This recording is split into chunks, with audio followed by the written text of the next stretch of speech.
Sardinas na naman po ang ulam natin, Nay. Yun na po yung baon namin kanina sa eskwela.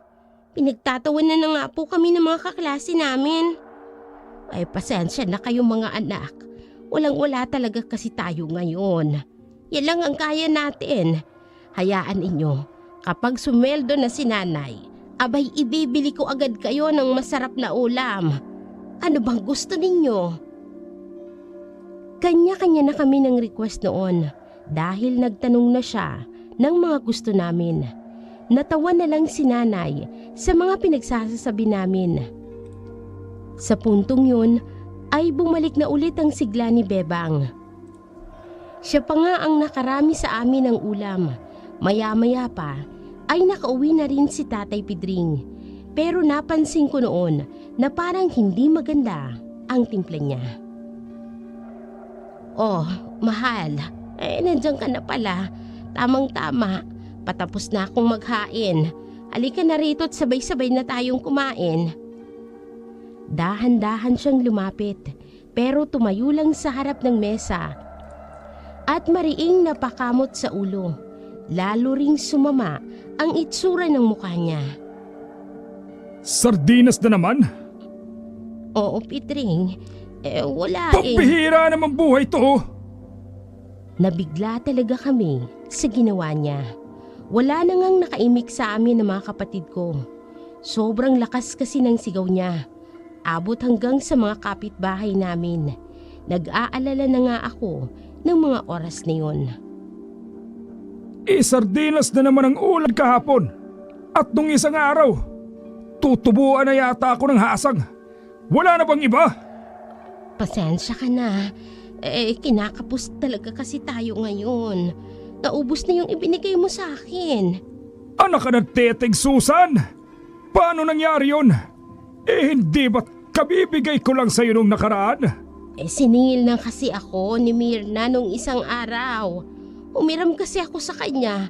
Yun ang ipinambili ko ng gamot ni Junior. Lalo pa siyang nainis dahil doon. Naihilamos pa nga ni Tatay Pidring ang kamay niya sa muka. Doon na rin ito nag-umpisang kumilos ng nakakaalarma. Bigla-bigla na lang kasi niyang dinampot ang baso sa lamesa at ibinato sa dingding. Gulat na gulat talaga ako. Kumakabog na nga ang dibdib ko dahil sa sobrang kaba. Nagsiiyakan naman ang mga kapatid ko na maliliit pa. Ay Diyos ko naman, Pidring. Bakit mo namang ginawa yun? Tumigil ka! Huwag mong sagarin ang pasensya ko. Kapag ako hindi nakapagpigil, baka hindi lang yan ang magawa ko. Kinilabutan na ako noon. Hindi ko kasi alam kung ano pang pwede niyang gawin. Parang wala na kasi siya sa kanyang katinoan. Uminahong ka nga, Pedring. Tinatakot mo naman yung mga bata. Sinabi na tumahimik ka! Sigaw niya nang mas malakas at sinabayan pa niya ng pagbaliktad ng lamesa. Nagkanda hulog tuloy at nagkanda basag na ang mga pinggan. Halos mabingi pa nga ako noon sa lakas ng ingay. Wala na rin kaming kakainin noon dahil natapo na at kumalat na lahat sa sahig. Napahagulgol na lamang ang mga kapatid ko pero hindi pa siya nakontento dahil walang habas niya rin kaming pinagmumura. Hindi na nagsalita pa si nanay pero kahit pa yata gustuhin niya ay hindi niya nakaya. Napansin ko kasi na nangingintab na ang mukha niya sa luha. Nakahawak na rin siya sa dibdib niya na para bang hirap na rin siyang huminga. Ikaw! Inutil ka! Hahawakan mo na nga lang ang pera ko! Hindi mo pa magawa ng maayos! Inubos mo ng ganon-ganon lang! Kung di ka ba naman tarantado, walang hiya ka! Wala kang silbi! Punyeta ka! Sobra akong naawa noon kay nanay. Nanginginig na kasi siya sa takot. Pero hindi pa rin siya tinatantanan ng taong yun. Para bang pilit nitong ipinapamukha sa nanay ko na wala siyang kwentang tao. Kayo! Kayong lahat! Kayo ang mala sa buhay ko! Magsama-sama kayong mga inutil kayo! Umalis na siya pagkatapos noon. Pero hindi pa rin tumigil ang mga kapatid ko sa pag-iyak. Sobra talaga silang natakot. Nasundan pa ang mga kahayupan ni Tatay Pidring ng mga sumunod na araw. Pauwi pa lang ako isang hapon. Galing ako sa eskwela noon, nasa labas pa lang ako ng bahay nang marinig ko si Junior na humahagulgol. Kasabay ng mga iyak ay ang mga sigaw ni Tatay Pidring na punong-puno ng galit. Kinutuban ako ng masama kaya wala akong sinayang na panahon at pumasok ako sa loob. Halos tumalon ang puso ko sa pagkagulat. Nadatnan ko kasi na may sakong ibinibitin si Tatay Pidring sa loob ng bahay. Paulit-ulit niya ring hinahatak ang sako para magtaas baba. Wala na akong ibang naramdaman kung hindi galit.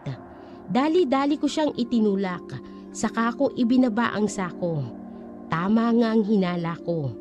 Nang buksan ko kasi ang sako, ay nandoon nga si Junior sa loob. Maputla na siya noon at sobrang nanghihina. Parang anumang sandali ay mawawala na siya ng malay. Sigurado akong nahilo siya ng sobra at hindi na makahinga sa ginawa ni tatay namin. Agad ko muna siyang inilabas bago ko hinarap ang taong yun. Bakit mo ginawa yun? Pabigla kong sigaw. Sinalubong niya ako ng sampal. Sa sobrang lakas ay bumulagta ako sa sahig. Nahilo talaga ako noon. Sobrang bilis pa ngang umikot ang paningin ko. Para akong tinamaan ng suntok. Ganun na lang din ang kirot ng pisngi ko. Naglaho na ang init ng ulo ko at napalitan ng takot. Ang lakas naman ang loob mong pagsalitaan ako ng ganyan. Baka nakakalimutan mo na palamulin lang kita. Papatiin mo ba yung mga kapatid ko? Mabuti nang mamatay ang hayop na yan kesa naman lumaking tarantado. Bata-bata pa lang pero walang hiya na. Alam mo ba kung anong ginawa niya sa akin? Kinupitan niya na naman ako. Kung di ba naman gago? Wala ka pa rin karapatan na gawin yun sa kapatid ko. Kulang pa nga yan eh. Kinukonsinti nyo kasi, kaya lumalaking siraulo. Dapat dyan sa batang yan, binubugbog para magtanda. Ilapit mo nga sa akin ang batang yan para maturuan ko ng leksyon. Sinubukang lapitan ni tatay si Junior, pero wala akong balak na hayaan siya. Dali-dali akong tumayo at itinulak siya palayo sa kapatid ko. Takot na takot pa rin ako. At ang lakas-lakas pa nga ng kabog ng dibdib ko. Pero wala na akong pakialam kung ano man ang gawin niya sa akin. Basta, wag lang sa kapatid ko. Tama na! Parang awa mo na! Maawa kayo naman sa bata! Pagsabihan mo yung kapatid mo, sa susunod na ulitin pa niya ang ginawa niya, hindi lang yan ang aabutin niya sa akin. Pero wala pa yun sa mga naranasan namin. Isang araw, tinutulungan ko noon ang nanay ko na magluto. Nang makarinig kami ng sumisigaw sa labas na parang naghahamon ng away. Hindi lang namin yun pinansin. Nagulat na lang kami nang kumalabog ang pinto namin na para bang pinasok ng sapilitan. Hoy! May inutil! Huwag silabas kayo! Ibalik niyo sa akin ang pera ko! Mga walang iya kayo! Agad akong kinabahan noon. Ang lakas kasi ng boses ng Tatay Pidring at halatang lasing. Nagmamadali naman siyang pinuntahan ni nanay. Naiwan ako para bantayan ang niluluto namin. Pero narinig ko ang mga nangyari. Ay, Diyos ko naman, Pidring! Kaaga-aga, lasing ka na naman. Lagi ka na lamang naglalasing. Wala na tayong pera. Ibalik mo ang pera ko! Ano ka ba? Umayos ka nga. Tsaka anong sinasabi mo? Wala ka namang ibinibigay sa akin na pera. Yung pera ko, bigla na lang naubos. Asa? Kinuha mo?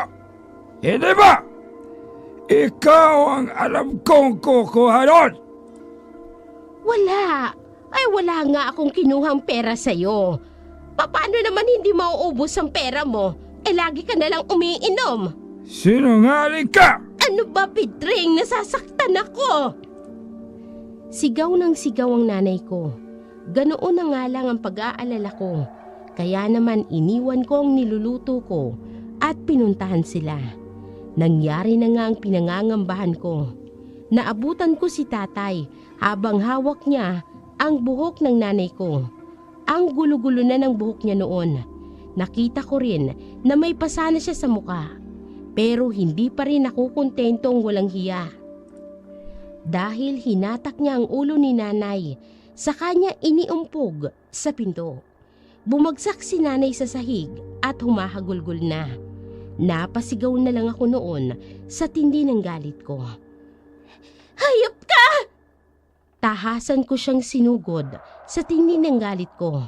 Ay mapapatay ko na talaga siya ng tagpong yun. Wala na akong pakialam kung ano ang mangyayari sa akin pagkatapos. Pinaghahampas ko siya pero baliwala lang. Ginantihan niya lang ako ng isang suntok. Tinamaan niya ako sa mukha at nagdilim agad ang paningin ko. Parang nawala na rin ako sa sarili ko noon at hindi na ako nakagalaw. Sobrang sakit din ang mukha ko na para bang pinukpok ng martilyo. Pero hindi pa pala siya tapos. Bigla na lang kasi akong pinagtatatadyakan sa sikmura. Paulit-ulit at wala na yatang siyang balak na tantanan ako noon. Hindi na nga ako makahinga noon dahil sa sobrang kirot.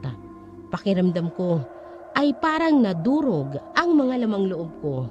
Sobrang nanghihina ako noon pero narinig ko pang sumisigaw ang nanay ko na parang wala na siya sa kanyang sarili. Ay, gago ka! Gago ka, Pedring! Papatayin kita! Kitang-kita ko noon na may hawak na siyang kutsilyo. Dali-dali pa niyang sinugod yon si tatay na animoy tututuhanin niya talaga ang kanyang banta. Pero mabilis naman itong nakatakbo. Sinundan pa siya ni nanay. Gusto ko sana siyang pigilan noon pero hindi ko na talaga kaya. Abot-abot talaga ang pag-aalala ko. Hindi ko kasi kakayanin kung may mangyari sa kanya. Inis na inis talaga ako noon dahil wala akong magawa. Huwag ka nang bumalik rito, hayop ka! Mapapatay talaga kita, Pedring! Sakalang naibsan ang pag-aalala ko nang makita ko na siyang bumalik. Awang-awa ako sa kanya noon. Sobra kasing namamaga ang isang niyang mata at pulang-pula pa ang kulay. Napansin ko rin na duguan na ang ulo niya. Hindi ko na nga lang mapigilang mapaluha. Sobra-sobra kasi ang ginawa niya sa nanay ko. Walang kasing sama. Ang bigat-bigat talaga ng pakiramdam ko noon. Naninikip na din ng gusto ang dibdib ko. Hindi ko talaga masikmura ang nangyari sa kanya. Ayos ka lang ba, anak? Anong masakit sa iyo? Sabihin mo kay nanay. Ayos lang po ako, nay. Wala naman po kayong dapat na ipag-alala sa akin. Kaya ko po ito. Kayo na lang po itong napuruhan. Kitang-kita ko ang pagbuhos ng mga luha mula sa kanyang mga mata. Hirap na rin siyang magsalita noon at parang kinakapos na ng hininga. Wala yan, anak. Hindi naman masakit. Matitiis ko yan. Hindi gaya ng ginawa sa'yo. Kasalanan ko ito eh. Patawarin mo ang nanay. Ang tanga-tanga kasi ng nanay ninyo. Patawarin mo ako. Wala po kayong kasalanan. Si Tatay Pedring po ang may kasalanan. Isa siyang demonyo. Hindi ko siya mapapatawad. Hindi na ako nakaimik noon at napaiyak na lamang. Alam ko kasi na sobrang sakit ng dinaranas niya at tinitiis niya lang. Hindi ko na sana palalampasin ang ginawa ng hayop kong tatay. Pero ayaw namang magsumbong ng nanay ko. Ayaw niya pa kasing lumaki pa ang gulo. Kami lang daw kasi ang mapapahiya kapag nagkataon. Mabigat sa loob ko, pero inintindi ko na lamang siya. Doon nagsimulang magbago ang buhay ko. Itong kwentong isasalaysay ko sa inyo ngayon ay hango sa mga tunay kong karanasan. Nangyari ito taong 1994 sa isang baryo sa probinsya ng Bohol. Ako nga pala si Linda, panganay sa 4 na magkakapatid. Nang mga panahong ito ay nag-asawa ulit ang aking ina. Ilang buwan lang matapos mamatay ng aking ama. Noong unay napakabait sa amin ni Tatay Pedring. Pero sa paglipas ng mga araw ay unti-unting nagbago ang ugali niya. Isang araw, pinuntahan niya ang kapitbahay namin. Itago na lang natin siya sa pangalang Maria. Medyo may katandaan lang siya sa akin. Pero hindi tulad ko ay hindi na siya nag-aaral. Magdadalawang buwan pa lang siya sa lugar namin noon pero agad ko siyang nakasundo. Sa lahat nga ng naging kaibigan ko ay siya ang pinakamalapit sa akin. Oh, Maria, napadalaw ka. Oo, gusto ko lang sana kayong kumustahin ni Nanang Susan. Salamat, ayos lang naman kami. Alam mo na pala yung mga nangyari? Oo nga eh. Rinig na rinig ko kasi ang lahat ng nangyari sa inyo hanggang doon sa bahay. Pasensya ka na kung naaabala ka namin ah. Naku, hindi. Huwag mong sabihin yan. Ako nga tong dapat na humingi ng pasensya. Wala man lang akong magawa para tulungan kayo. Ano ka ba? Wala yun. Mas mabuti ngang hindi ka na nakialam. Baka madami ka pa. Pero masaya ako na maayos ang lagay ninyo. Nakita ko kasi kanina si tita nung isang araw. Grabe talaga ang nangyari sa kanya. Sa puntong yun ay unti-unti ko na namang naaalala ang mga ginawa ng walang hiya kong ama. Hindi ko na nga namalayan na tumulo na pala ang mga luha ko. Hindi ko na rin napigilan ang paglabas ng mga emosyon ko. Walang hiya siya. Wala siyang kwentang tao. Hinting-hinti ko siya mapapatawad. Kung may magagawa nga lang ako para gantihan siya, ginawa ko na. Gustong-gusto ko ring iparana sa kanya ang sakit na ginawa niya sa nanay at kapatid ko. Gusto ko siyang balian ng buto. Gusto ko siyang makita na duguan. Gusto ko siyang magmakaawa sa harap ko at pagsisihan niya ang lahat ng ginawa niya sa amin. Hindi na nakaimik si Maria. Ang akala ko'y natakot ko siya, kaya agad-agad akong humingi ng paumanhin. Nagulat na lang ako sa sinabi niya. Pasensya ka na. Meron akong alam na paraan. Ha? Pwede kitang tulungan, Linda.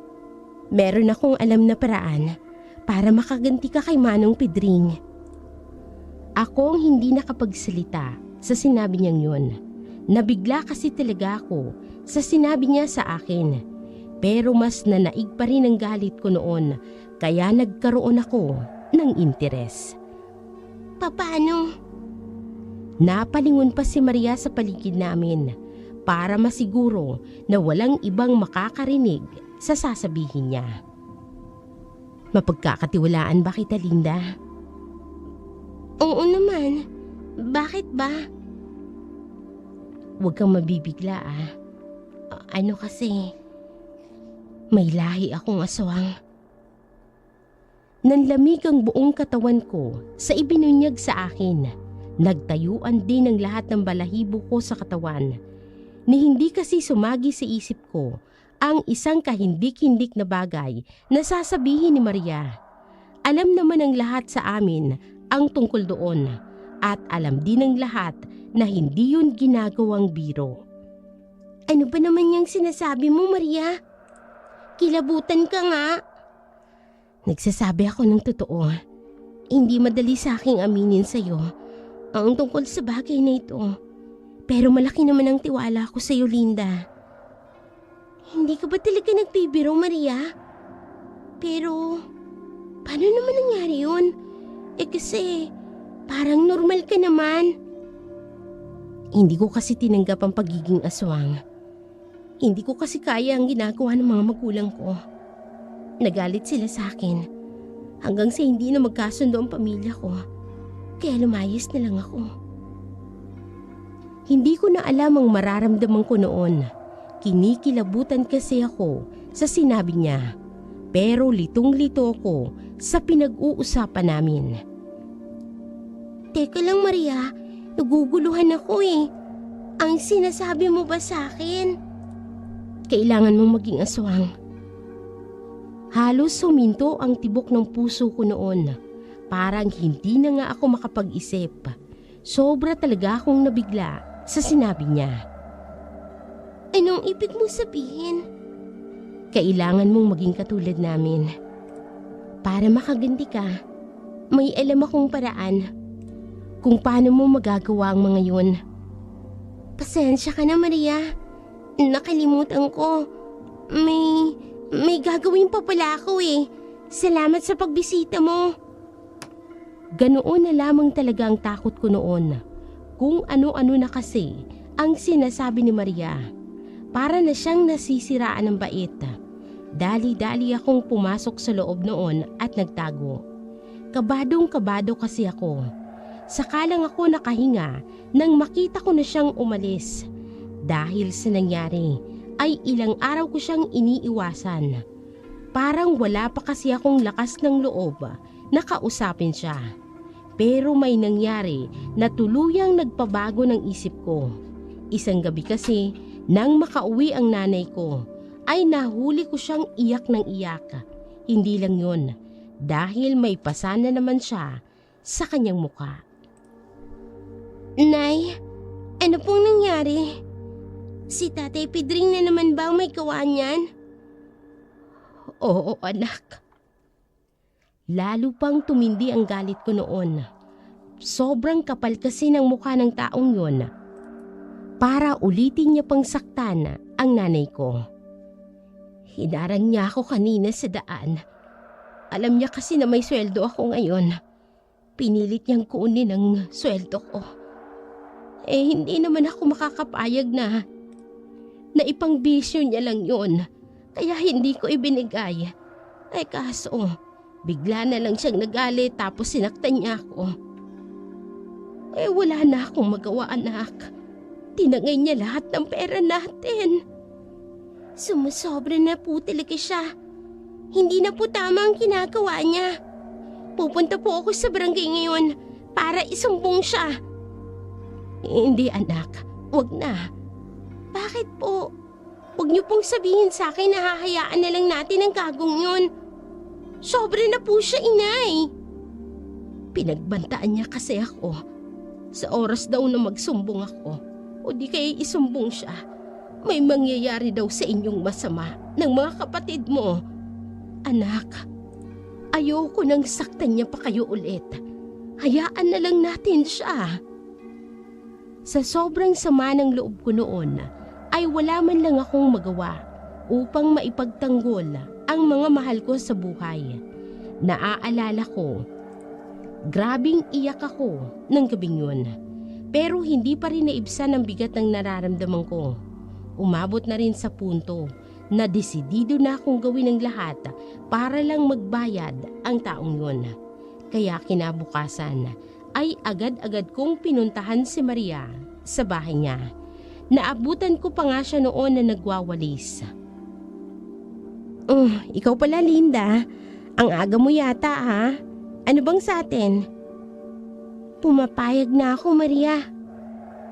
Ha? Gusto kong maging aswang.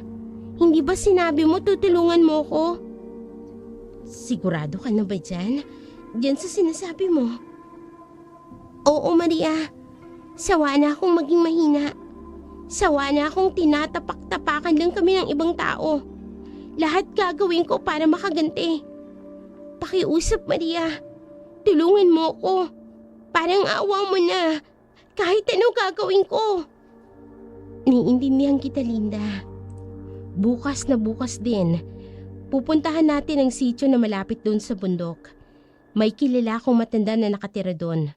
Naghahanap siya ng tao na pwede niyang pasahan ng bato. Kailangan mong tanggapin ang batong yun para maging isa ka ng ganap na aswang. Bigla na lang sumama ang pakiramdam ko noon. Nakaramdam pa ako ng matinding ginaw at naninindig pa ang mga balahibo ko sa katawan. Kinutuban talaga ako ng masama pero wala na akong balak na umatras. Pumunta na tayo ngayon. Hindi na kami nag-aksaya ng panahon at bumiyahe.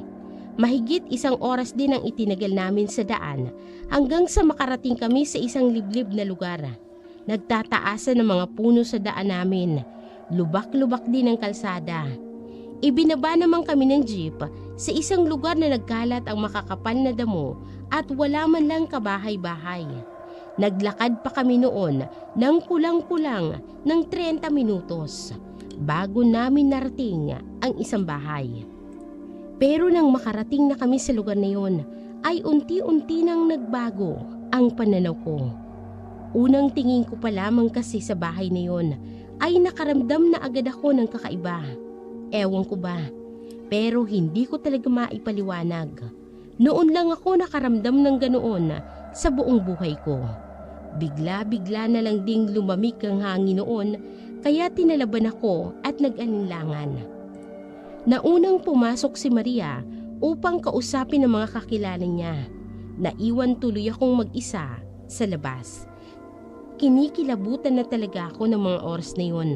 Pakiramdam ko kasi ay parang may nakatingin sa akin. Pero kahit anong lingon ay wala naman. Wala akong makita. Paulit-ulit ko pang tiningnan ang paligid pero wala talaga. Sa kabila noon ay hindi pa rin naaalis ang mabigat at masama na nararamdaman ko. Linda! Halika na! Ganoon na lamang ang kaba ko nang tawagin ako ni Maria. Hindi ko nga maigalaw ang mga paa ko noon. Parang tinubuan na ng mga ugat. Napansin yata ni Maria ang pag-aalangan ko. Dahil agad niya akong nilapitan. May problema ba? Wala. Nahiya na akong humindi noon, kaya nilakasan ko na lang ang loob ko. Pagpasok ko pa lamang sa bahay na yon, ay lalo pang bumigat ang pakiramdam ko. Napansin ko kasi na kulay itim ang mga kurtina ng bahay. Bukod naman doon ay wala akong napansing kakaiba. Walang masyadong gamit sa bahay na yun. May mga upuan lang na gawa sa kahoy at ang lamesa naman ay gawa sa kawayan. Nakakita rin ako ng sala ng malalaking banga na tinatakpan ng itim na tela at sa tabi noon ay may bahagi ng troso na may butas sa loob. Nakalagay pa nga sa loob ng butas na yon ang isang mahabang kahoy na manipis sa gitna. Sa tingin ko ay ginagamit ang mga yon na pambayo ng palay o iba pang mga butil. Hindi nagtagal nang makilala ko ang mga aswang. Ewan ko ba, pagkakita ko pa lamang kasi sa mga taong yon ay kinutuban na agad ako na hindi sila ordinaryong tao. Naalala ko nga kung paano ako tinitingnan ng isa sa kanila na nasa 40 anyos at mahaba ang buhok. Puno kasi ng panghuhusga na parabang ang tingin niya sa akin ay kaaway. Hindi na talaga ako komportable noon kaya napahawak na lamang ako kay Maria. Manong Pong, siya po si Linda. Siya yung sinasabi ko sa iyo na tatanggap ng bato ni Tia Ora. Sigurado ka bang hindi tayo sasabit dyan? Lalo pa nga akong kinabahan nang marinig ko noon ang nakatatakot na boses ng taong yon. Opo, nakausap ko na siya. Ikaw! Halos huminto ang tibok ng puso ko noon sa gulat. Nang lumingon kasi ang taong yun sa akin, ay nanlilisik na ang mga mata nito. Tulad kung paano tumingin ang isang mabangis na hayop. Ganoon na lang ang kaba ko noon. Sumunod ka sa akin. Napatingin na lamang ako kay Maria noon. Tumango naman siya sa akin na para bang yun din ang gusto niyang gawin ko. Sa loob-loob ko ay gusto ko na sanang umalis pero hindi ko magawa. Wala akong lakas ng loob na gawin yun sa takot na may gawin sila sa akin kapag hindi ako sumunod sa gusto nila. Dinala niya ako sa isang maliit na silid. Hindi ko makakalimutan ang nakita ko roon. Para akong binabangungot. Sa higaan ay naabutan ko kasing isang matanda. Nakatali ang mga kamay at paa niya sa bawat sulok ng higaan. Pero ang itsura niya ay lubhang kahindik-hindik. Nakaluwa kasi ang dila sa sobrang haba. Sobrang payat din ng matanda. Halos wala na nga siyang kalaman-laman sa katawan at puro buto na lang. Napakagulo din ang buhok niya na tumatakip sa buo niyang muka. Pero nakikita ko pa rin ang mga mata niyang nanlilisik at ikot ng ikot. Ang pula-pula din ang matandang yun. Itsura niya talaga ay isang bangkay. Sobra nang takot ko noon na parang ang sasabog na ang puso ko dahil sa kaba. Hindi ko na nga kinaya, kaya naman napatakbo na lamang ako palabas ng bahay. Hindi ko na nga pinansin si Maria nang madaanan ko siya. Alam ko kasi nakakampihan niya lang ang mga taong yun. Binilisan ko na lang talaga ang takbo ko at wala akong ibang iniisip noon kung hindi ang tumakas. Alam ko kasi kung ano ang pwede nilang gawin sa akin. Sigurado pa naman ako na hindi nila nagustuhan ang nangyari. Hindi na nga ako nagkamali. Ilang sandali lang kasi pagkatapos noon ay nakarinig na ako ng mga sigaw. Pagtingin ko ay nanlaki ang mga mata ko dahil sa gulat. Nakita ko kasi ang dalawang lalaki na sumalubong sa amin kanina na humahabol na sa akin. Ganoon na lang ang kabog ng dibdib ko. Para akong nawalan ng lakas. Hanggang sa magawa na nga nila akong abutan. Bigla na lang din akong nakaramdam na may humawak sa braso ko at pabigla akong hinatak. Takot na takot ako noon. Sobrang higpit ng hawak nila sa akin. Si Manong at si Maria. Naninindak pa rin ang mga mata niya. Ano sa tingin mo ang ginagawa mo? Ha? Itiwan niyo po ako! Pilit akong nagpupumiglas pero sobrang lakas niya. Singtigas pa yata siya ng bakal ang mga kamay ng taong yun. Hindi pwede. Ang akala ko ba, gusto mong maging katulad namin? Halika na, bumalik na tayo. Pasensya na po, pero hindi ko po pala kaya. Ayoko na pong bumalik doon. Hayaan niyo na lang po ako. Sige na po. At sa tingin mo, ganun na lang kadali ang lahat? Hindi. Hindi ako papayag. Bumalik ka na dun. Ngayon na. Pinilit kong wag magpahila noon. Kaso, sobrang lakas niya kaya halos kalad ka rin niya ako. Inulit-ulit ko pa noon ang pagmamakaawa. Sakaling makinig siya sa akin. Hindi ko na rin kasi alam ang gagawin. Parang awa niyo na. Manong Pong, ayoko na po talaga. Ikaw, huwag mo nang hintayin magalit pa ako sa'yo. Sumunod ka na lang kung ayaw mong masaktan. Nagbanta na siya sa akin noon. Naiiyak na nga ako sa takot, kaya nagsisisigaw na ako. Ang kaso, wala namang katao-tao doon bukod sa amin. Ang akala ko nga ay tuluyan na nilang magagawa ang balak nila sa akin. Pero may nangyari na hindi ko inaasahan. May narinig kasi akong sumigaw. Pagtingin ko ay si Maria pala ang may gawa nun. Manong, tama na yan. Hayaan na lang natin siya. Pagkatapos noon ay wala na akong naintindihan sa mga nangyari. Nag-usap kasi sa lingwahe na hindi ko maintindihan. Pero alam ko na galit ang manong ni Maria. Sinisigawan na kasi siya nito. Naghahanda na akong tumakas noon sakaling hindi maganda ang kalalabasan ng pag-uusap nila. Pero laking gulat ko na lang nang bigla na lamang akong itulak ng taong yun palayo. Tinitigan niya pa ako ulit ng masama bago ako umalis.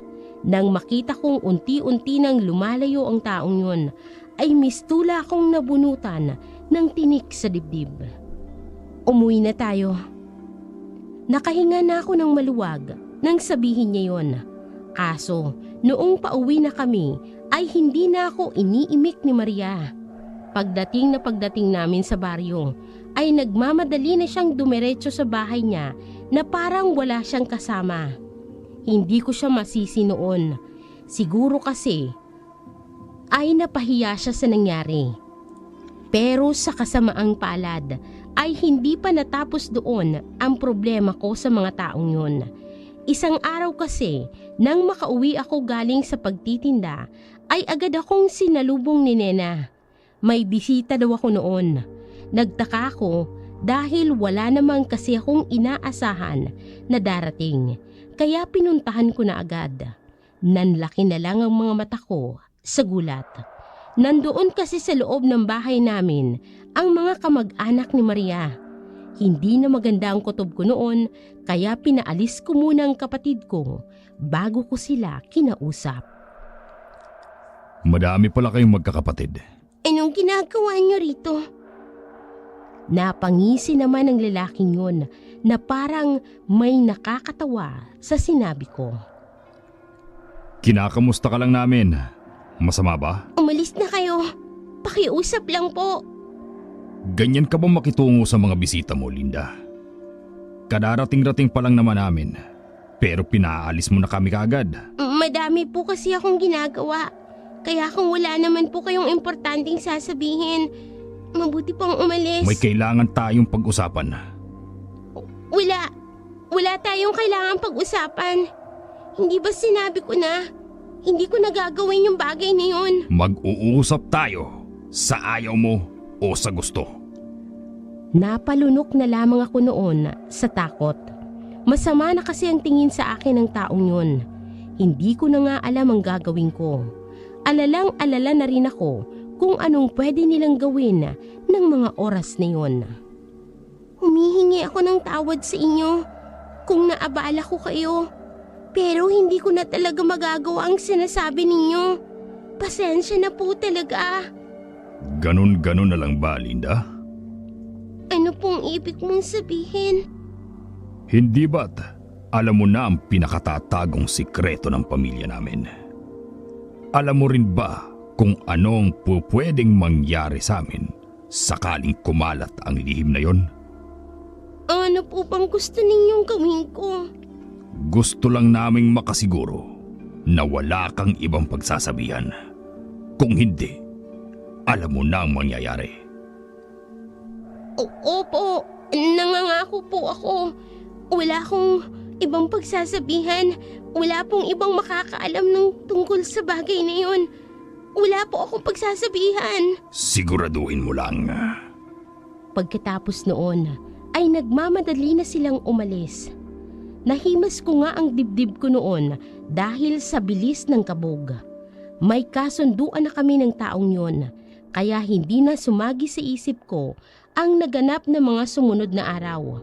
Hanggang ngayon nga ay kinikilabutan pa rin ako sa tuwing maaalala ko ang mga nangyari.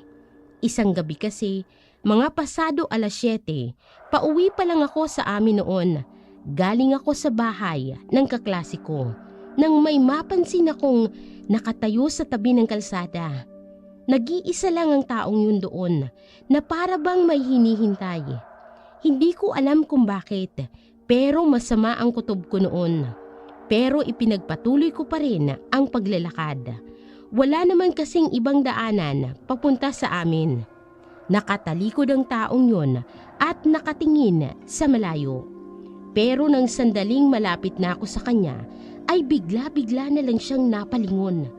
Hindi ko inaasahan na makikita ko doon ang manong ni Maria. Abot-abot nga ang kaba ko noon at halos hindi na ako makahinga. Nanlilisik at napakatalim kasi ng mga tingin niya.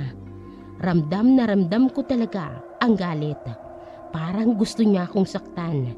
Hindi na nga ako nakaalis sa kinatatayuan ko. Parang nanghihina na kasi ako ng mga oras na yon. Mabuti na lang at may napadaan na ibang tao. Nang makita niya kasi na may ibang makakakita sa amin, ay bigla siyang umalis. Pero umpisa lang pala yun. Ilang gabi kasi, buhat ng mangyari yun, ay naulit pang nakatatakot na ginawa niya. Katatapos lang naming kumain noon ang magpipinsan, kaya napasilip ako sa pintuan. Gulat na gulat talaga ako. Kumakalabog ng dibdib ko. Kung makatingin pa naman ang taong yun, ay ubod ng sama. Sobrang lapit pa naman niya sa amin noon. Ilang hakbang na nga lang ay makakapasok na siya sa loob. Pero hindi naman siya nagtagal at umalis din. Alam ko na noon na tinatakot niya talaga ako. Sa katunayan ay inulit pa niya ang ginawa niya isang gabi. Hindi ko malilimutan ang gabing yun.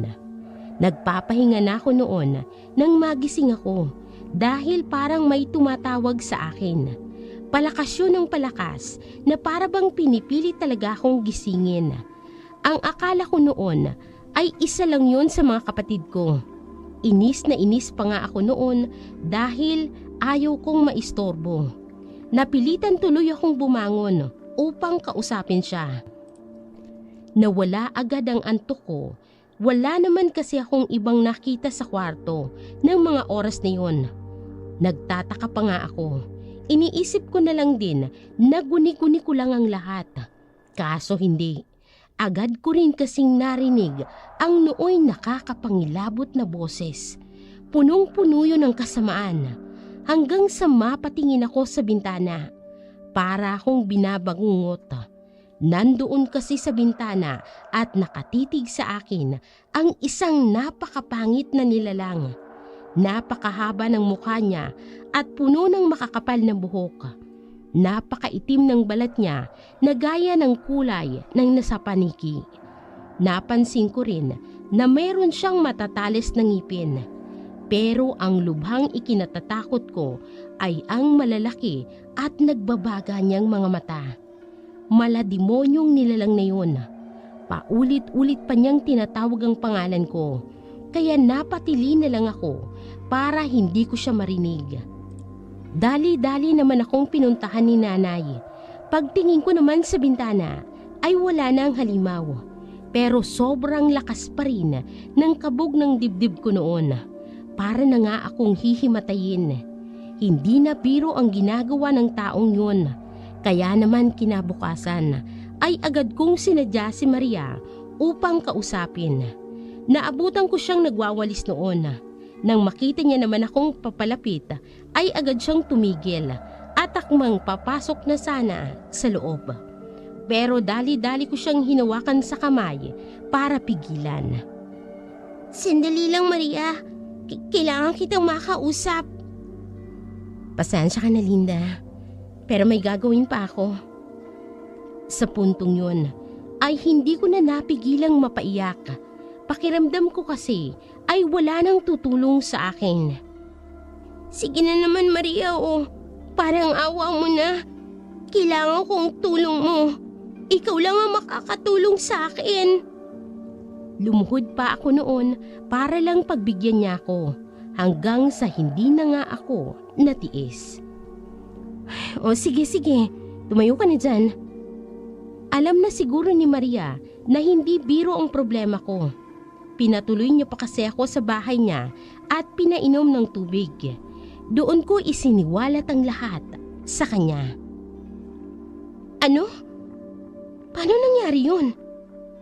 Hindi ko alam. Pero ilang araw niya na akong ginugulo. Hindi ko na rin alam kung ano pang pwede niyang gawin. Kaya nakikiusap ako sa iyo, Maria. Kausapin mo naman ang manong mo. Tigilan niya na ako, kamo. Pakiusap. Sige, gagawin ko ang makakaya ko. Naibsan na ang pag-aalala ko noon. Kilala ko kasi ang kaibigan ko at alam kong tutuparin niya ang anumang sabihin niya. Kaso, pagkatapos ng araw na yon ay hindi ko na ulit siya nakita. Hindi na rin siya umuwi sa bahay niya. Alalang-alala nga ako noon. Hindi ko kasi maiwasang isipin na baka may nangyari na sa kanya na hindi maganda. Hanggang isang gabi, naganap ang hindi ko talaga inaasahan. Tandang-tanda ko pang nangyari noon. Papunta ako sa tindahan noon nang bigla akong kinutuban ng masama. Pakiramdam ko kasi ay parang may sumusunod sa akin. Nagtataasan na nga mga balahibo ko sa katawan. Pero nang huminto ako at lumingon, ay wala naman akong makita. Napabuntong hininga na lang ako, saka ko itinuloy ang paglalakad. Nang walang ano-ano, ay may biglang sumunggab sa akin mula sa likuran. Niyakap niya ako ng sobrang higpit at tinakpan ang bibig ko gamit ang malaki niyang kamay. Hindi na ako nakagalaw noon at hindi na rin ako nakahinga. Kahit noong nagpupumiglas din, ang gawin ko ay walang kwenta. Tinangka ko pang sumigaw pero halos ungo lang ang nagagawa ko. Wala na talaga akong nagawa hanggang sa manikip na lang ang dibdib ko at unti-unti akong makaramdam ng panghihina. At hindi rin nagtagal nang dumilim na ang paningin ko. Nagising na lamang ako noon nang may marinig akong sumisigaw. Hoy! Gumising ka! Nakilala ko agad ang boses niyon. Nang magising nga ako, ay siya agad ang nakita ko. Nakatitig na naman ang manong ni Maria sa akin ng sobrang galit. Takot na takot ako noon, kaya sinubukan kong umalis. Pero nakaupo pala ako sa isang upuan at nakatali ang buo kong katawan. Saka ko lang napansin na dinala niya pala ako sa bahay nila. Agad-agad kong napagtanto noon na wala na talaga akong takas sa kanya. Kaya hindi ko na napigilan ang mga luha ko na tumulo dahil sa sobra kong takot. Parang awan niyo na po.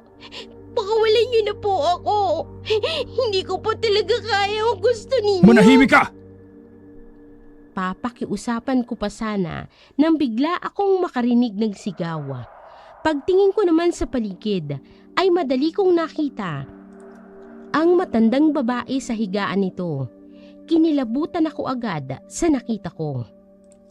Sobra kasi siyang magpumiglas na para bang nauulol.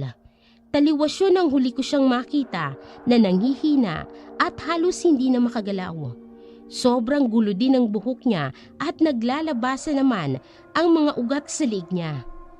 Kung hingalin din ng matanda ay gaya ng isang malaking hayop. Panay din ang sigaw nito na parang isang baboy na kinakatay. Alam ko na noon na hindi normal ang nangyayari sa matanda. Nanlalamig na nga ang buong katawan ko sa takot. Kaya kahit alam kong mapanganib ay nanghas pa rin ako na makiusap.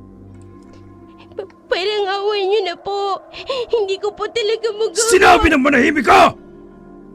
Matindi niyang sigaw sa akin, kaya naman napahagulgol na lang ako. Ayoko sanang isipin, pero mamamatay na yata ako noon. Lubha na din akong nagulat sa mga sumunod na nangyayari. Bigla na lang kasing pumasok si Maria sa kwarto, kasamang isa pa niyang kamag-anak na lalaki. Nanlaki pa nga ang mga mata niya nang makita ko. Hindi na ako nag-isip noon at agad-agad ko siyang hiningan ng tulong. Maria! Tulungan mo naman ako! Nagmamakaawa ako sa iyo! Pakiusap! Pigilan mo sila! Nakita ko na nagalit siya noon. Dali-dali pa ngang hinanap ang lalaki. Anong ibig sabihin nito, Manong? Sinisigurado ko lang naman natutupad ka sa napagkasunduan natin. Pakawalan mo na agad siya. Anong akala mo sa akin, Maria? Tanga? Gawin mo muna ang tungkulin mo bago ko gawin ang gusto mo. Wala akong maunawaan sa mga nangyayari. Pero nang mapatingin sa akin si Maria, ay kitang-kita ko sa mukha niya ang pagsisisi. Huwag kang mag-alala, Linda. Hindi ko hahayaan na may mangyaring masama sa'yo. Kilala ko si Maria at alam kong nagsasabi siya sa akin noon ng totoo. Nabawasan na nga ang takot ko noon, pero hindi naman maiwasan na mag-alala ko para sa kanya. Alam ko kasi na may binabalak siyang gawin. Dalian mo na! Sumungit pa nga ang tingin niya noon, pero agad pa rin namang nilapitan ni Maria ang matandang babae. Nang mga oras na yon ay sigaw ng sigaw ang matanda. Ang sabi pa nga niya ay ayaw niya na daw at gusto niya nang magpahinga. Hindi ko alam ang binabalak noon ni Maria. Narinig ko na lang siyang nagsalita ng kakaibang lingwahe, kasabay ng paghawak niya sa ulo ng matanda. Ngunit parang mas nagalit ang matanda at lalo pa kasi itong nagwala. Sobrang lakas nito at umuuga pa nga ang higaan na ginawa ng taong yun. Sinabayan pa yun ng bawat ungol at sigaw ng matanda sa nakakakilabot na boses. Mga ilang minuto rin ang walang tigil na pagwawala ng matanda. Hanggang umakyat na lang ang dibdib nito na parang hinahatak ng tali. Ang nakapagtataka pa ay hindi bumabalik sa ayos ng katawan ng matanda. Hindi ko nga maisip kung paano nangyayaring lahat ng nakikita ko. Napansin ko na lang na ipinasok ni Maria ang kamay niya sa bibig ng matanda. Parang may kinuha siya roon. Nagulat na lang din ako matapos niya kasing bawiin ang kamay niya ay agad-agad nang bumagsak ang katawan ng matanda sa higaan. Sa puntong yon ay hindi na ito gumagalaw at hindi na rin humihinga. Nakita ko na lang din na may hawak si Maria, isang maliit na bagay na kulay itim. Halos lumugtaw ang tibok ng puso ko sa gulat. Nalaman ko kasi at agad na nanggaling yun sa bunganga ng matanda.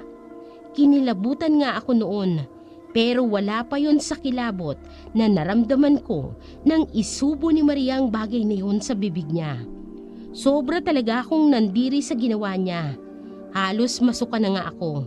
Sobrang sama na rin ang pakiramdam ko noon na para akong magkakasakit. Maya-maya rin ay napansin ko na may nagbago sa kaibigan ko. Nanlisi kasi ang mga mata na titig sa akin. Noon niya lang ako tinitigan ng ganon. Grabe na rin kung hingalin si Maria. Rinig na rinig ko pa nga ang pagbuga niya ng hangin. Kitang-kita ko rin kung gaano kalakas ang panginginig niya. Sa puntong yun ay pinakawala naman ako ng mga taong yun. Takot na takot ako noon, kaya iniwang ko na doon si Maria at agad akong tumakas. Nakahanap naman ako ng ginang noon na siyang tumulong sa akin. Tinanong niya ako kung ano ang nangyari, pero wala akong ikwinento sa takot na gantihan ako ng mga taong yun.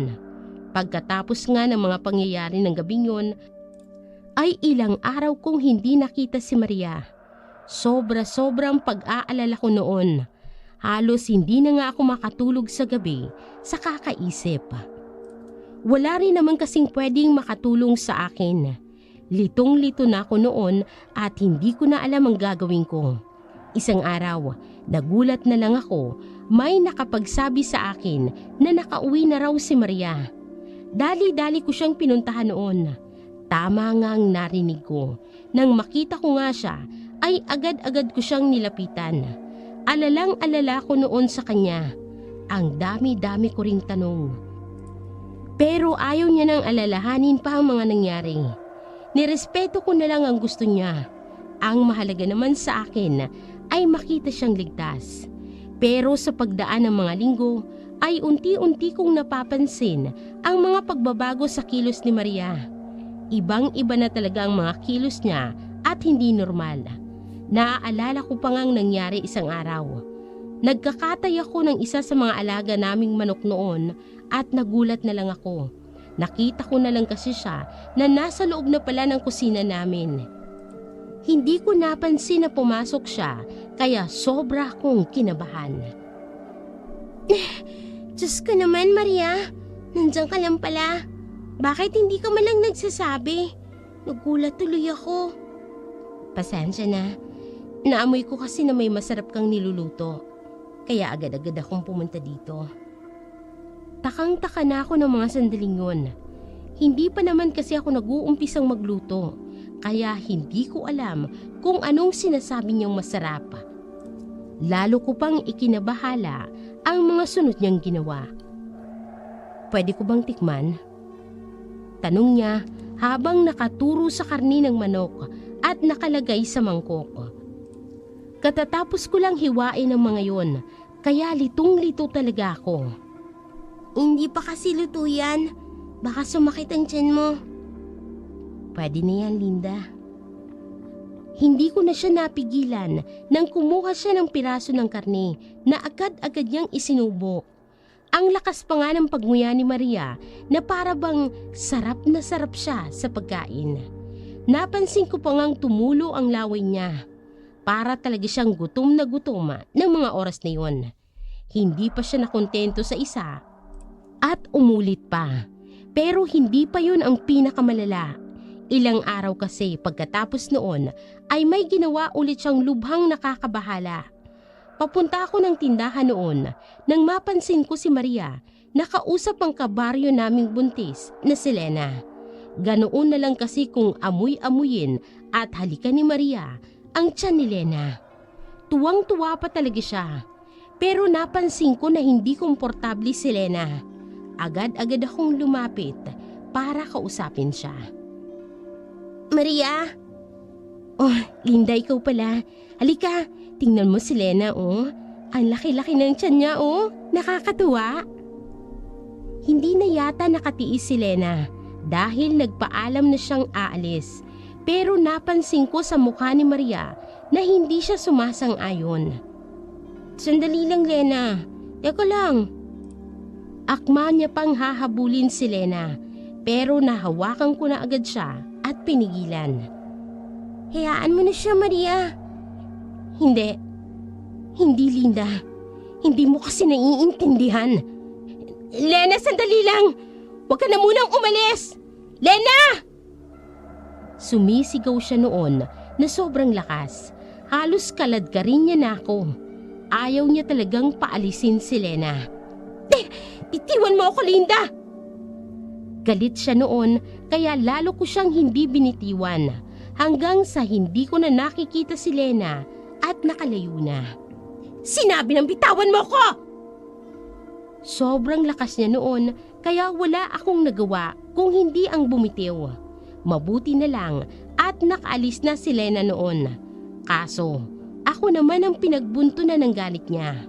Parang ang init-init na talaga ng ulo niya noon. Nakaka-alarma rin ang paraan kung paano niya ako tingnan. Nanlilisik at puno ng galit. Ganun na ganun niya ako tingnan nung araw na isinubo niya ang maitim na bagay. Ibang-iba na rin ang kilos niya. Nagngingit-ngit na kasi siya noon at umuungol na parang isang aso. Sinubukan ko naman siyang kausapin. "Maria, ayos ka lang ba?" Pero hindi siya sumagot at inangilan pa ako gaya ng isang asong nauulol. Kabadong-kabado na nga ako noon. "Huminahon ka lang, Maria." Dahan-dahan niya pa akong nilapitan na para bang gusto niya akong atakihin. Nagtatayuan na nga ang mga balahibo ko sa takot. Susubukan ko sanang hawakan siya noon para pakalmahin siya. Nang bigla na lang siyang sumigaw. Napahawak na lamang ako sa dibdib ko noon dahil sobra-sobra na ang pagkabog noon. Ang akala ko talaga ay may balak siyang masama sa akin. Nakahinga lang ako ng maluwag nang umalis na siya. Pero mas nangibabaw ang pag-aalala ko sa kanya. Kaya kinabukasan ay agad ko siyang pinuntahan upang kumustahin. Hindi na mainit ang ulo niya noon at malugod niya pa akong pinatuloy sa bahay niya. "Pasensya ka na pala kung nasigawan kita kahapon. Hindi ko naman yung sinasadya, Linda." "Naku, wala yun." Ang akala ko ay wala ng problema. Ni hindi sumagi sa isip ko ang mga sasabihin niya sa akin ng mga oras na yun. Natutuwa lang talaga kasi ako kay Lena. Ang sarap kasing hawakan ng tiyan niya. Tapos, ang bango-bango pa. Nag-alala na talaga ako noon para sa kaibigan ko. kaya hindi ko natiis na tanungin siya. Maria, ano kasi? Ano yun? Huwag kang magagalit Ba't naman ako magagalit? Gusto ko lang sanang itanong kung ayos ka lang ba? Kung wala ka bang nararamdamang masama sa katawan mo? Natahimik siya noon at umiwas ng tingin na para bang nag-iisip. Parang mayroon nga, Linda. Ano bang nararamdaman mo? Sabihin mo sa akin, baka makatulong ako sa'yo. Ano kasi, nitong mga nakaraang araw, napapansin ko na palaging mainit ang pakiramdam ko. Palagi rin akong nauuhaw. Tapos palagi rin akong takam na takam. Para bang hindi ako nabubusog. Tsaka, gusto kong kumain ng malalansa. May hinala na ako noon sa nangyayari sa kanya. Pero ang bilis-bilis ng kabog ng dibdib ko, kaya hindi ko masabi sa kanya. Tsaka Linda, alam mo ba, minsan pakiramdam ko, parang humahaba ang dila ko. Tapos kapag gabi, parang gising na gising ang diwa ko. Parang sobra ring lakas ko. Kahit magtatatakbo pa nga ako, pwede Gusto mo bang magpatingin sa doktor? Sasamahan kita. Ano ka ba, Linda? Hindi ko naman kailangan ng doktor. Ang lakas-lakas ko kaya. Tsaka wala naman akong sakit. Sa puntong yun, ay pinaalis niya na ako. May gagawin pa raw kasi siya. Sinunod ko na lang ang gusto niya. Mula noon ay lalo pang nag-iba ang ugali ni Maria. Naging mainitin ang ulo niya. Kahit nga konting bagay ay naiinis siya. Madalas ay ayaw niya rin akong kausapin. Pero sa ibang araw naman ay napakatahimik niya na para bang sobrang lungkot. Minsan naman ay sobrang tamad niya. Hindi na nga siya naliligo. Ang gulo-gulo pa nga ng buhok niya at ang dumi-dumi ng kuko. Napapansin ko rin minsan na aligaga siya at hindi mapakali na para bang may kung ano siyang pinoproblema. Kita ko rin na nangingitim na ang ilalim ng mga mata niya noon na parang kulang na siya sa tulog. Pinagtsitsismisan na rin si Maria ng mga kapitbahay namin noon. Madalas daw kasing may makakita sa kanya na gumagala kahit 10 oras ng gabi. Pero wala namang nakakaalam sa mga ginagawa niya. Hindi nagtagal at nalaman ko ang sagot. Isang gabi kasi, mga pasado 7:00.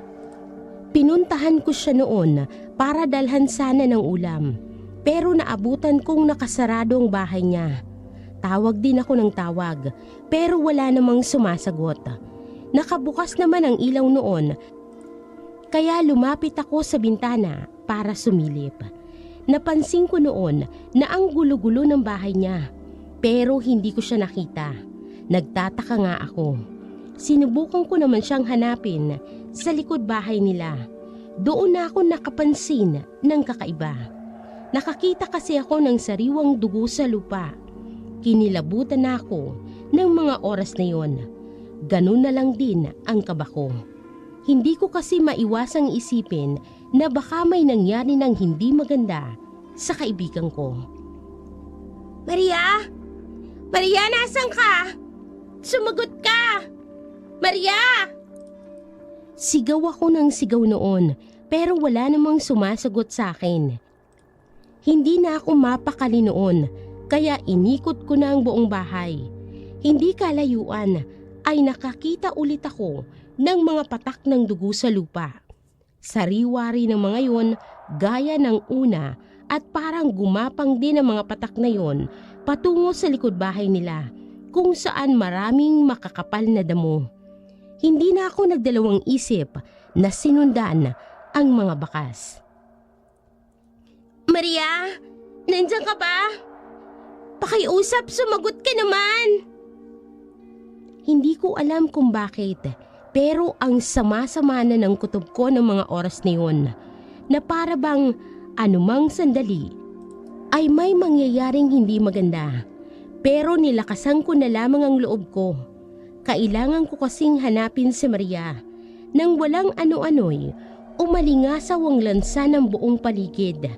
Halos bumaliktad pa ang sikmura ko noon sa sangsang ng amoy. Para bang amoy ng sariwang dugo at patay na hayop. Sobrang sama talaga, kaya hindi na sana ako tutuloy. Nang biglang nakarinig ako ng mga kaluskos sa damo. Nang tingnan ko naman ang paligid, ay wala naman akong nakita. Sino yan? Maria? Ikaw ba yan? Sino yan? Magpakita ka sa akin! Halos mabingi na ako noon sa sobrang kabog ng dibdib ko. Lalo pa nang makarinig ako ng parang umuungol na hayop. Sa isang iglap ay may nakita akong tumayo sa gitna ng mga damo. Isang nakakasuklam na nilalang. Sobrang kapal ng buhok niya at ang gulo-gulo. Nanlilisik naman at malabalon sa itim ang mga mata. Naglalabasan pa nga ang mga ugat sa liig niya. Puno naman ang bibig niya ng mahaba at matutulis na ngipin. Sobrang itim din ang mga balat ng taong yon. Samantalang ang mukha niya ay napakahaba at puno rin ng balahibo. Pero sa kabila ng nakakakilabot nitong anyo ay malinaw kong nakilala ang nilalang na yun. Hindi ako pwedeng magkamali. Si Maria yun. Wala nang mapadsidla ng takot ko noon. Nakatingin pa siya sa akin habang hawak ang isang sariwat duguan na bituka. Bigla na lang din niyang nilantakan ng bituka. Parang gusto ko nang isuka ang mga lamang loob ko noon. Kumilos din siya nang nakakaalarma. Naglalakad kasi siya palapit sa akin. Hindi ko na alam kung anong pwede niyang gawin noon, kaya agad-agad na akong kumaripas ng takbo.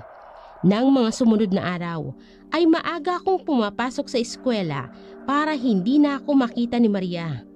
Kinikilabutan pa kasi ako. Naaalala ko yung mga nasaksihan ko nung gabing yun. Pero nang makauwi ako isang hapon, ay naabutan ko siya sa kalsada malapit sa amin. Parang hinihintay niya ako noon. Wala pa talaga akong balak na kausapin siya, kaya binilisan ko na ang takbo. Hingal na hingal nga ako nang makauwi ako sa bahay namin. Tagaktak na rin ang pawis ko. Dali-dali ko pang isinara ang pinto at saka ako dumiretso sa kwarto. Kung pwede nga lang na magsuot ako sa ilalim ng higaan namin, ay ginawa ko na dahil sa takot ko. Pero kung anong takot ko ay tila dumoble pa nang makarinig ako ng sigaw. Linda! Alam kong nandiyan ka! Pakiusap! Kausapin mo naman ako! Nasa labas siya ng bahay namin noon. Nagulat talaga ako, kaya dali-dali akong pumunta sa likod ng pinto. Grabe na nga ang kabog ng puso ko. Linda! Sige na! Kausapin mo naman ako! Ilang beses pa ulit siyang sumigaw noon, pero hindi ko pa talaga kaya na makita siya. Hindi naman nagtagal at nagsawa na rin si Maria at tumigil. Kaso, lalong lumaki ang problema ko noon. Nang gabi ding yun, lumabas lang ako ng bahay para umihi nang biglang may humawak sa balikat ko. Pagtingin ko, ay si Maria pala ang may gawa nun. Halos himatayin ako sa nerbiyos. Hindi ko na tuloy napigilan ang emosyon ko. Ano ka ba, Maria? Tinakot mo naman ako. Pero mas natakot pa ako nang tingnan niya ako noon. Pinandilatan niya ako at ramdam ko ang galit sa kanyang mga mata. Pagkatapos ng lahat ng ginawa ko para sa iyo, Linda. Pagkatapos ng lahat, ganito lang ang isusukli mo sa akin? Pasensya ka na. Ikaw naman kasi. Dis oras na ng gabi. Tapos bigla-bigla mo pa akong sinunggaban. Paano? Ilang araw mo na akong pinagtataguan. Gusto ko lang naman kausapin mo ko, Linda. Mahirap ba yun? Hindi. Bakit, Linda? Sabihin mo sa akin. Bakit mo ako nilalayuan? Kung itrato mo ko para akong may nakakahawang sakit. Nag-aalala na ako sa ikinikilos niya ng mga oras na yun. Parang hindi ko na kasi siya kilala. Hindi niya pa nga ako inaalisan ng titig na ubod ng sama. Uminahon ka lang, Maria. Sa puntong yun ay narinig na yata ng nanay ko ang mga sigaw niya dahil narinig kong tawagin niya ako. Linda, anong nangyayari? Bakit may narinig akong sumisigaw? Wala po, Nay. Nag-uusap lang po kami ni Maria. Pagtingin ko sa kanya noon ay lalo akong kinabahan. Hindi na kasi normal ang ikinikilos niya noon. Umuungol na kasi si Maria. Abay, gabing-gabi na anak. Ano ba kasi ang pinag-uusapan ninyo at hindi nyo pwedeng ipagpabukas? Lumapit na rin ang nanay ko sa amin noon. Kaso, hindi yata yun nagustuhan ni Maria. Bigla na lang kasing umangil si Maria gaya ng isang asong nauulol. Kabadong-kabado na ako noon. Gusto ko na nga sanang tumakbo. Kaso hindi ko maigalaw ang mga paa ko. Pinagpapawisan na rin ako noon ng malamig. Ano ba yung ginagawa mo, Maria? Itigil mo nga yan. Sumabat na ang nanay ko, pero hindi siya nakinig. Sa halip ay tumuwad si Maria sa lupa na para bang naghahandang sumugod. Gulat na gulat talaga ang nanay ko noon at halos mabingi pa nga ako sa lakas ng mga sigaw niya. Sinubukan ko namang kausapin ulit si Maria dahil wala akong alam na ibang paraan. Maria, uminahon ka. Ako to si Linda. Kaibigan mo ko. Nakabuka ang bunganga niya noon at nakalabas na rin ang mga ngipin niya. Napansin ko rin na tumutulo na ang laway ni Maria. Takot na takot talaga ako para kasing hindi ko na talaga siya mapipigilan. Maria, makinig ka naman sa akin. Pakiusap. Tumigil ka na. Hindi ganyan ang Maria na kilala ko.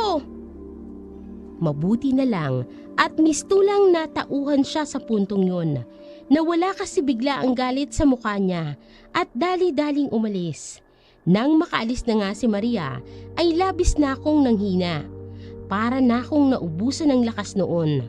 Pero dahil sa nangyari ay napagtanto kong malaki talagang naging pagkukulang ko sa kanya.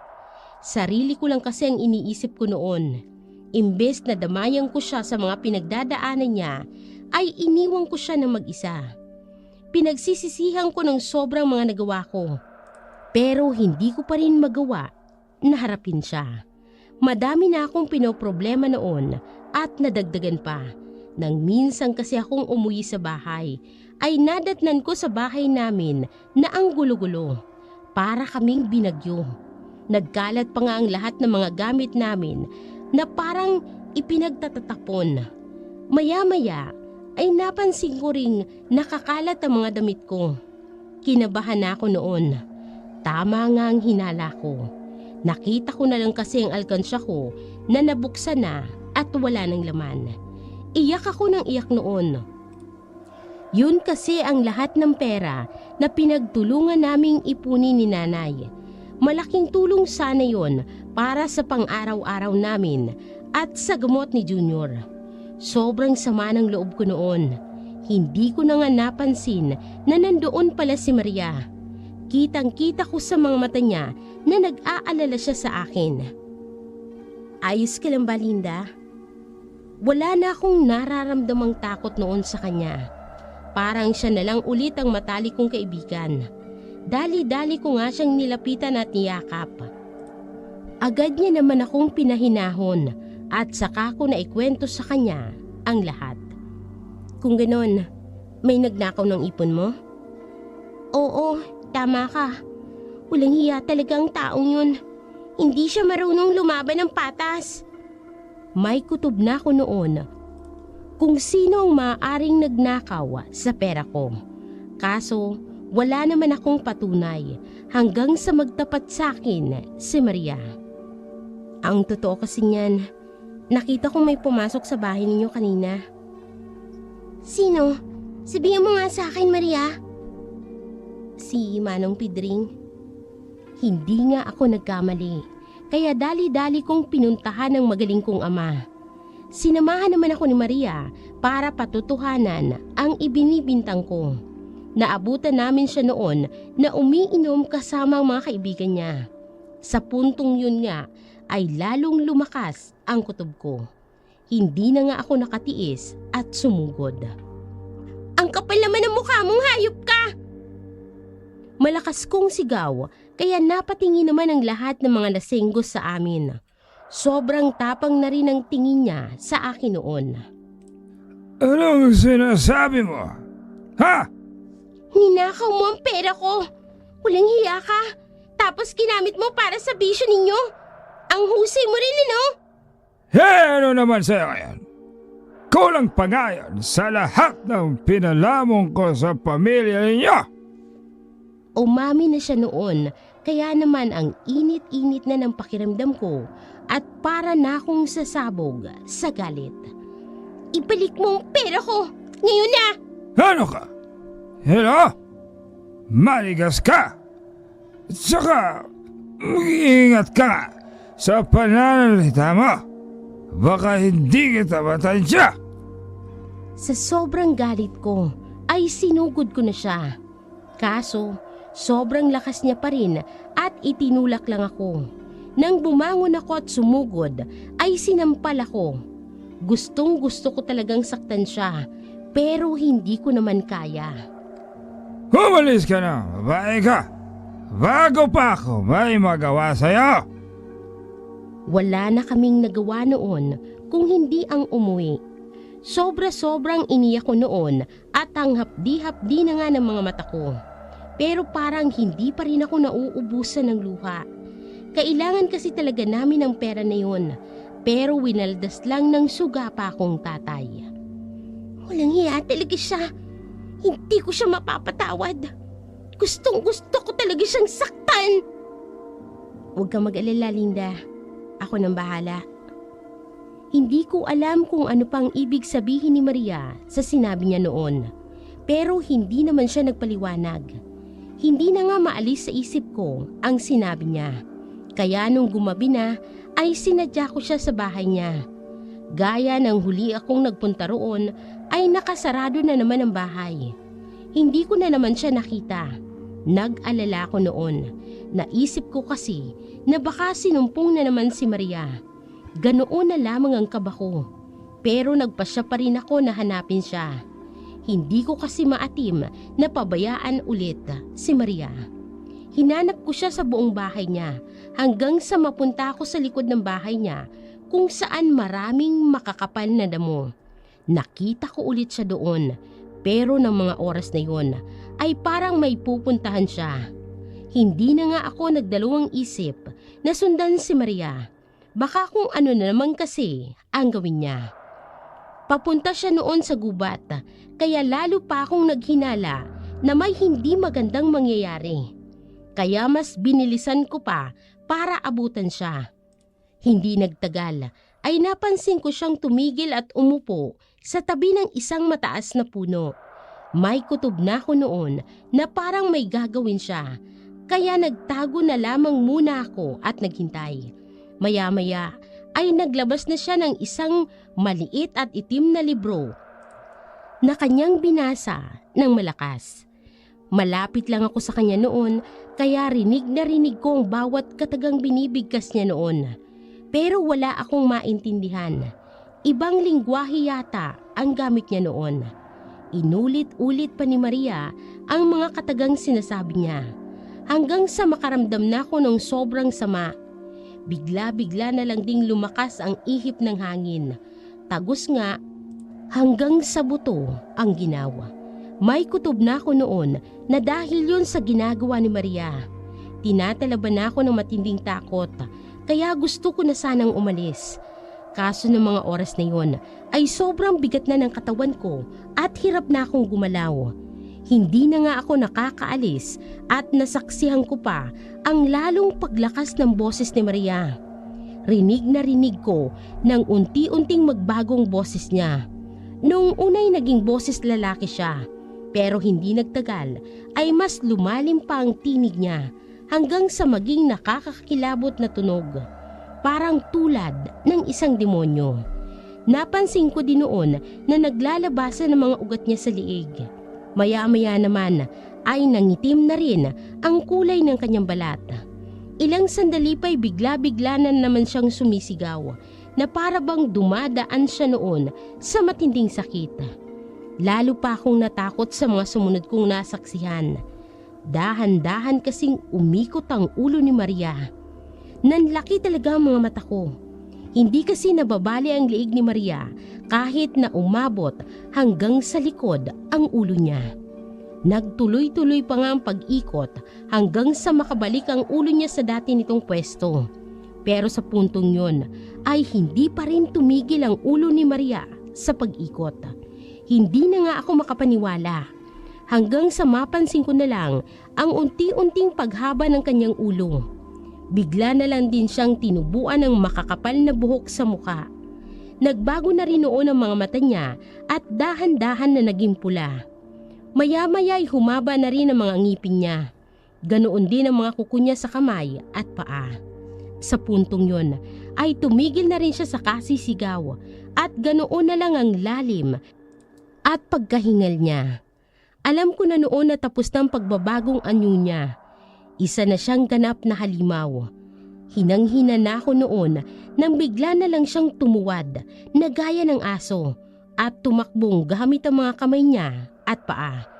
Nagmamadali talaga siya para siyang may kailangang puntahan. Nag-alala na talaga ako sa kanya kaya pilit kong nilalabanan ang takot ko upang sundan siya. Sobrang bilis niyang tumakbo noon at hingal na nga ako noon sa kakahabol kay Maria. Pero hindi ko talaga siya magawang abutan. Maya-maya pa'y napansin ko na kung saan siya patungo. Papunta yun sa bahay ni Tatay Pidring. Unti-unti nang luminaw sa akin ang lahat noon.